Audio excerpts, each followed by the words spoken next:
찬송 588장을 함께 찬송합니다. 찬송가 588장 찬송합니다. 588장 찬송하겠습니다. 공중 나는 새를 보라, 농사하지 않으며 곡식 모아 곡간 안에 들인 것이 없어도 세상 주관하는 주님 새를 먹여주시니 너희 먹을 것을 위해 근심할 것 무엇냐. 들의 백합화를 보라, 길쌈 수고 안에도 솔로몬의 입은 옷도 입고만 못하였네. 아궁 속에 던질 풀도 귀피시거든. 사랑하는 자녀들을 입히시지 않으랴.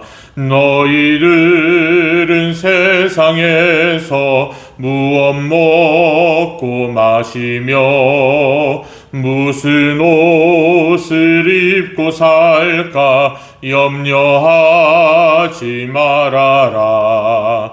이는 이방 사람들이 간구하는 것이요 너희 하늘 아버지는 너희 쓸 것 아신다.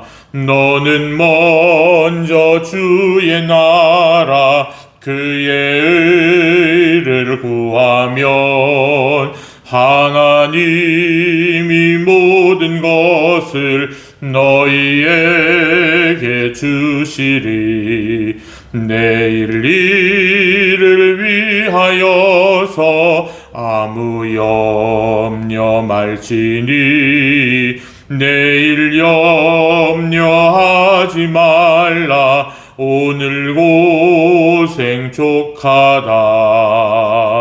아멘. 사도신경으로 우리의 신앙을 함께 고백합니다. 나는 전능하신 아버지 하나님 천지의 창조주를 믿습니다. 나는 그의 유일하신 아들 우리 주 예수 그리스도를 믿습니다.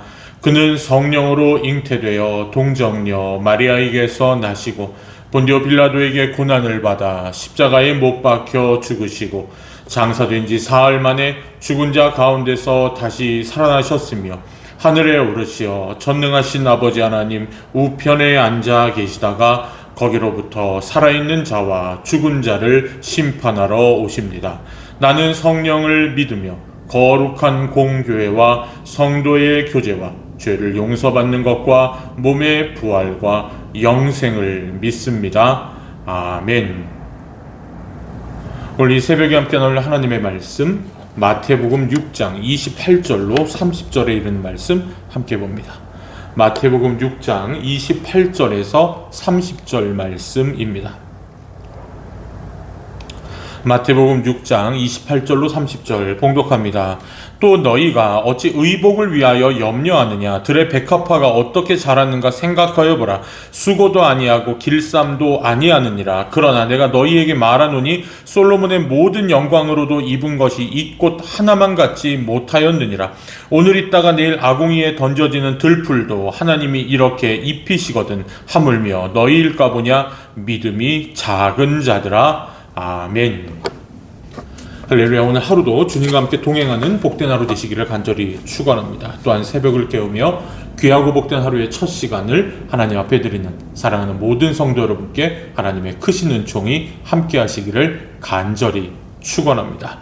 예수님은 옷에 대한 염려하는 것이 그러니까 살면서 입는 것 같은 거에 대해서 염려하는 것이 얼마나 어리석은지를 설명하시기 위해 들꽃을 예로 드십니다. 크리논, 우리는 흔히 백합으로 자주 번역되지만 일반적인 의미로는 들꽃이라고 하면 좋죠.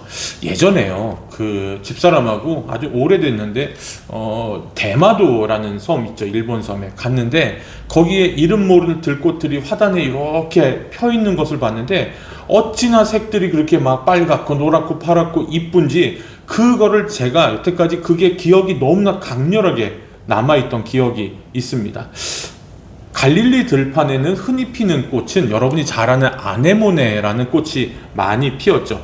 예수님이 어떤 꽃을 두고 말씀하셨는지는 중요한 문제가 아닙니다. 사실 아무 꽃이어도 좋습니다. 예수님은 들꽃이 자라는 모습들을 보고 이제 예수님은 감탄을 하시며 말합니다. 위로는 하나님 나라를 바라보고 계셨지만 동시에 이 땅에 대해서도 애정 깊은 눈으로 바라보고 계셨다는 것이 여기에 나오는 거죠. 들에 피는 백합화, 들꽃조차도 귀히 여기시는 우리 주님이라는 사실이죠. 그분은 모든 생명의 창조자심으로 눈에 들어오는 모든 것이 소중했을 겁니다. 모든 생명이 그분의 소중한 작품이기 때문이죠. 예수님은 일상에 함몰되어 세상에 가득한 생명의 신비와 원리를 망각하고 사는 그 제자들과 말씀을 듣기 위해 앞에 있는 무리들에게 잠시 멈추어 눈길을 멈추고 너희들 주변에 있는, 지금 이 말씀이 산상수훈이잖아요. 산 위에서 아니 아마 주변에 많은 들꽃들이 피어 있었을 겁니다. 한번 눈길을 멈추어 너희들 주변에 있는 들꽃을 한번 보아라 라고 이야기를 하는 거죠. 그 안에서 예수님은 진리를 말씀하고 있는 겁니다. 아까 제가 말한 것처럼 때로 작은 들풀에 눈길이 사로잡혀서 길을 멈추고 한참 동안이나 가만히 들여다볼 때가 있습니다. 그리고 나이가 들어서 그런지 이제 이쁜 들꽃 사진 보면 핸드폰을 꺼내서 무심결에 찍는 습관도 있죠. 그 가느다란 줄기를 통해서 수분을 빨아올려 어쩜 그렇게 선명한 색깔을 빚어낸지, 그리고 어떻게 그토록 정교한 꽃잎을 피워내는지, 그것은 신기하기만 합니다. 인간이 아무리 기술이 발전한다고 한들 그것들을 창조해낼 수 있을까요? 만들어낼 수 있을까요? 불가능한 일입니다. 그래서 여러분, 숲에 한번 가보십시오. 원시림이나 큰 자연림에 가보면 끝이 안 보일 정도로 높이 솟아오는 나무들도 보게 되죠. 어떤 원리로 이 나무는 정말로 나무 끝까지 그 수분을 끌어올려서 공급할 수 있는지 경이로울 따름입니다. 식물학자들은 그 원리를 과학적으로 설명할 수 있겠죠. 하지만 여전히 신비로움과 경이로움은 남는 것입니다. 그리고 그 식물들이 과학적으로 얘기하면 그 이산화탄소를 흡수해서 세상에 산소를 공급하는 공급원이 된다라는 사실. 햇빛과 물만 있어도 그들은 스스로 양분을 만들어내고 그것으로 세상을 다시금 돌아가게 만든다는 것.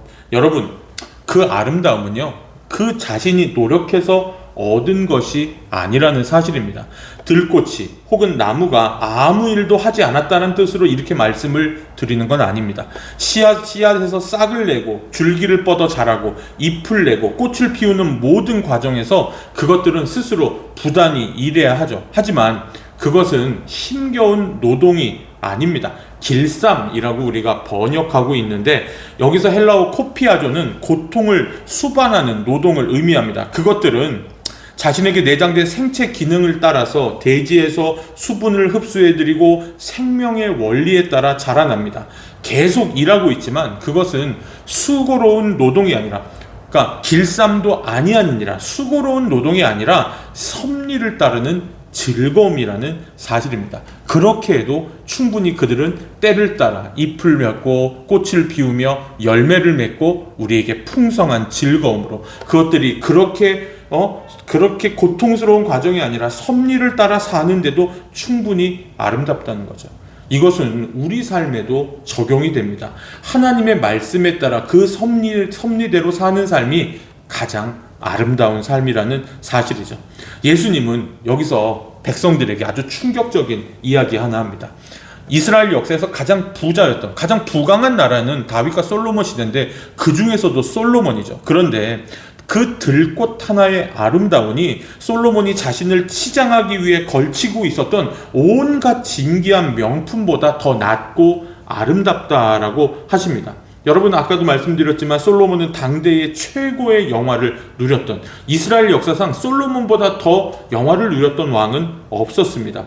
그는 온 세상에서 그 중개무역을 통해서 진귀하고 값진 물건을 구해서 자신을 치장하였죠. 비단으로, 보석으로, 모든 것으로. 그것을 보는 사람마다 그 영광과 그 찬란함에 압도되었을 거죠. 모두가 그것을 부러워했을 겁니다. 오늘날에도 그렇지 않습니까? 누가 무슨 옷을 입는다, 무슨 차를 탄다, 어떤 그 장신구를 갖고 있다. 여러분, 그런데 예수님은 그가 치장하기 위해 동원했던 모든 명품들이 이 들꽃 하나의 아름다움만 못하다라고 말씀하고 계시는 겁니다. 즉, 이 말씀은 사랑 안에서, 하나님의 사랑 안에서 만족을 얻은 사람이 세상을 어찌 달리 보게 되는지. 여러분, 이 산상수훈을 관통하고 있는 큰 주제 중에 하나는 세상을 뒤집어 보는 겁니다. 하나님의 사랑 안에서 세상을 바라보면 이 세상의 모든 부귀영화는 아무것도 아닙니다. 그저 하나님 사랑 안에 있다라는 그 자체만으로도 충분히 만족하며 살 수 있게 되는 거죠. 그리고 하나님 나라를 마음에 품은 사람이 이 세상을 어떻게 달리 보게 되는지를 보여줍니다. 그러고 나면 가장 먼저 가치관이 달라지죠. 어떤 것들은 과거에 귀히 보였는데 더 이상 귀하게 보이지 않습니다. 어떤 것들은 과거에 하찮게 보였는데 이제는 소중하게 보이는 거죠. 마치 하나님이 지으신 모든 천지만물, 작은 들꽃도 소중하게 보이고, 세상에 이전에 내가 귀히 여겼던 그런 것들도 이제는 귀하지 않게 되는 것. 그것이 하나님의 사랑 안에서 변화되는 사람들의 참된 모습이라는 사실입니다. 하나님의 사랑을 알지 못한 까닭에 생긴 허기가, 여러분, 세상을 제대로 보지 못하는 거죠. 우리가 하나님으로부터 소외되고 하나님으로부터 멀어지면서 하나님을 등 돌리면서부터 생겼던 그 결핍은 결국 우리가 세상을 왜곡되게 보는 이유가 되었다라는 거죠. 하나님 나라의 절대적이고 영원한 것을 알지 못하여 이 땅에 있는 것들에게 절대적 가치를 부여하고 있었다는 사실을 우리는 잘못 생각하고 있었다는 사실을 깨닫게 되는 겁니다. 이 말씀을 통해 예수님은 하나님 안에서 만족을 얻고 그 눈으로 세상을 바라보라 라고 이렇게 말씀을 하시는 겁니다. 다른 사람에게 뒤지지 않기 위해, 혹은 다른 사람보다 나아 보이기 위해서 자신을 고급진 것들로 치장하기를 애쓰지 말고, 혹은 그럴 돈을 벌기 위해서, 그러니까 돈이 목적이 돼서 맘모나스가 내 인생의 목적이 돼서 인생을 허비하지 말라는 겁니다. 여러분, 돈은 벌어야 됩니다. 잘 버십시오. 그러나 잘 쓰십시오. 하나님 안에서 만족을 누리시기를 바랍니다. 그래서 이제는 더 이상 세상의 어떤 명품으로도, 시장으로 내가 얻을 수 없는 절대값을 하나님 안에서 발견했으므로 이제 더 이상 우리는 참된 하나님 안에 있는 사람들은 그런 것들에 휘둘리지 않는다라는 사실입니다. 우리는 하나님에게는 이 들꽃과는 또한 비교할 수도 없이 소중한 존재죠. 왜요? 우리는 예수 그리스도의 피값으로 산 존재라는 사실입니다. 들꽃 하나도 알뜰히 살피시는 그 주님께서 우리에게는 더욱 그렇게 하실 거라는 사실을 우리는 믿고 살아가는 겁니다. 그래서 여러분, 우리는 소박하게 입을지라도, 그렇게 살지라도 우리의 절대값은 하나님 안에서 변하지 않는다라는 사실입니다. 여기서 우리가 기억할 것, 예수님은 마지막에 이렇게 말합니다. 이 믿음이 부족한 사람들아 라고 덧붙이죠. 제자들과 무리들은 하나님을 믿고 있었지만 그 믿음이 가치관을 바꿀 정도는 되지 못했다라는 사실을 여기서 예수님은 말씀하는 겁니다. 즉, 하나님에 대한 믿음이 내가 바라보는 세상과 가치관과 모든 것들을 바꿀 만한 믿음, 쓸모 있는 믿음, 써먹을 만한 믿음이 되기를 간절히 소망합니다. 기도하겠습니다. 살아계신 아버지 하나님, 우리의 삶을 주관하시고 우리를 입히시고 먹이시는 귀한 하나님께 감사드립니다. 하나님의 은혜가 날마다 우리 사랑하는 성도들에게 임하게 하여 주시고, 저 들에 있는 들꽃도 사랑하시는 주님, 우리는 얼마나 사랑하시는지 그 아들 예수의 피로 우리를 구원하여 주시고 우리를 사랑해 주시니 감사합니다.